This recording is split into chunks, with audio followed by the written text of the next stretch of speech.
Let me tell you 3 things about the South. 1. Arguing with a lady will rarely end in your favor. 2. If a woman's daddy is pointing a gun in your direction and asks you to leave, go. And 3. The advantages of good legal help are rarely to be discouraged.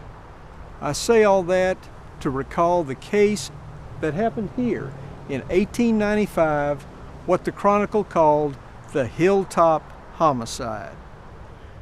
The archives of the Chronicle bear out a story that Richard McKinney shared with me about his great-grandfather, a battle-hardened Confederate veteran named Edward Newman.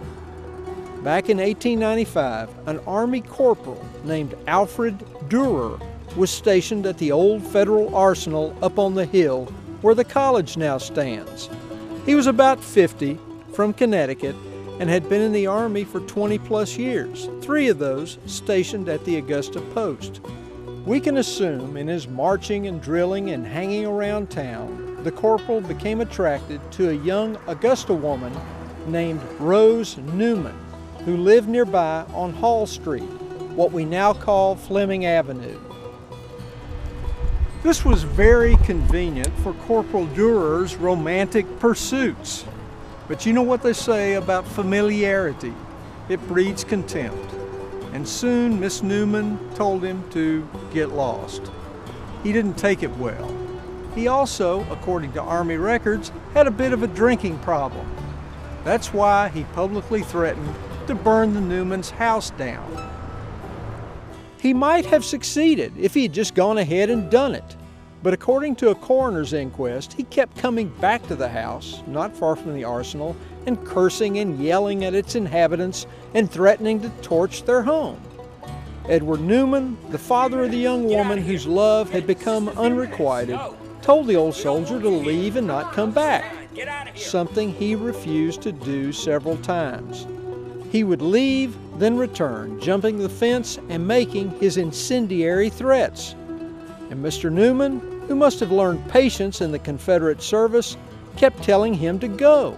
At one point, about 9:30 on the night of June 25, 1895, Newman's son said his dad, quote, snapped a cap in Duerer's direction and the corporal hurried away. About 11 o'clock, Duerer returned with a can of kerosene and matches. Newman told him to leave, and he left, but not before threatening to burn up everyone when he returned. This happened about 2 a.m. when Duerer came back. He could be seen walking up the steps, these steps, with a kerosene can and a box of matches. Newman stepped out, told him to leave, but Duerer set down the kerosene can and reached for a match, and that's when Newman shot him. Duerer was hit, but one of Newman's sons said he saw the corporal wheel about, so Newman shot him again, his son told authorities. This time it was fatal. But you can't just shoot a federal soldier and get away with it, no matter how big a pest he is. That's why later that year in November, Newman ended up in court trying to explain what he had done so many times during the American Civil War: shoot a Yankee.